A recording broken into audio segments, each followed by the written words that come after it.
Have you ever heard of Irma Grese, perhaps one of the most sinister figures of Nazism? Irma Grese, a name that echoes through the corridors of history with a chilling resonance, remains shrouded in the shadows of mystery and darkness. Known infamously as the Hyena of Auschwitz, her name is synonymous with the cruelty and inhumanity that marked one of the darkest chapters of our past. Irma Grese was not born a monster, but rather, she was molded into one by the circumstances of her life and the ideology she embraced. Born into a troubled family in the year 1923, Irma's childhood was far from ordinary.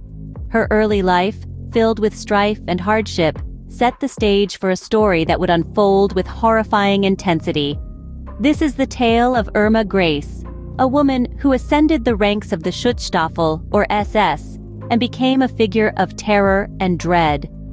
Born to a troubled family in 1923, little did the world know of the terror Irma Grese would come to represent. From a dairy helper to an SS officer, Irma Grese's journey was far from ordinary.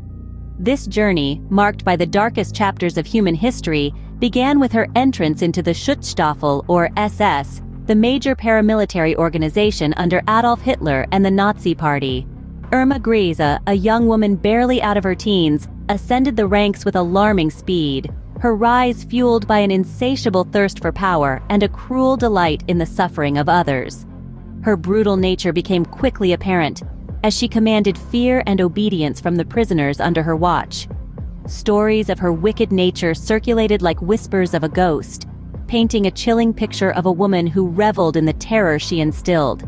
She committed atrocities, the extent of which we cannot fully fathom, her actions a stark reminder of the depths human cruelty can plunge. Despite her youth, Irma Grese became a figure of dread, her name synonymous with terror and cruelty. But as the saying goes, every reign of terror must come to an end. And so it was with the Second World War, a cataclysm that upended the world and left in its wake a landscape marred by the atrocities of the Third Reich. Among those atrocities was Irma Grese, the Hyena of Auschwitz, whose reign of terror was brought to a halt by the advancing Allied forces.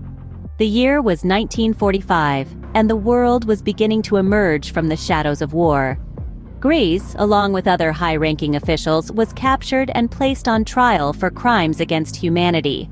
The courtroom became a stage for the recounting of unimaginable horrors, with survivors testifying against her, their voices echoing the countless silent ones that were forever silenced in the concentration camps. The charges against Grese were severe and damning. She was accused of perpetrating acts of wanton cruelty, of taking perverse pleasure in the suffering of others. The testimonies of the survivors, stark and haunting, sealed her fate. In 1945, Irma Grese, the Hyena of Auschwitz, was sentenced to death, marking the fall of one of Nazism's most notorious figures.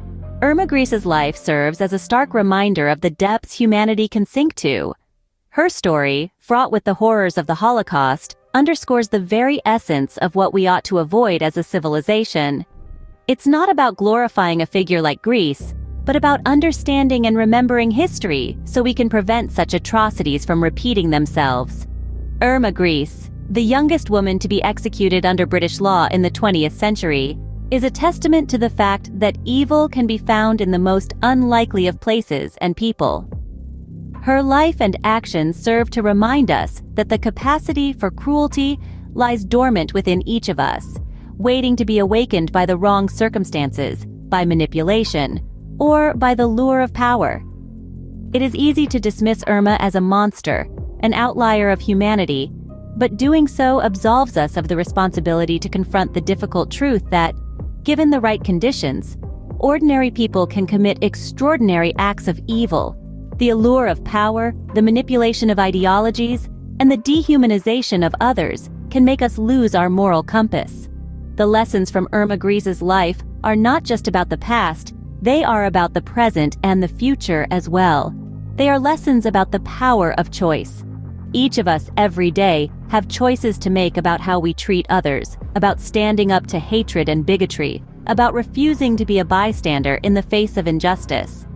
Remembering Irma Grese requires us to confront the uncomfortable realities of our history. It's not about casting blame or fostering hatred, but about understanding the mechanisms of oppression, manipulation, and violence. It's about acknowledging the potential for evil within us all and actively choosing to stand against it. As we remember Irma Grese, let's reflect on the power of choice, the responsibility we each have to stand against hatred, and the importance of never forgetting the horrors of our past.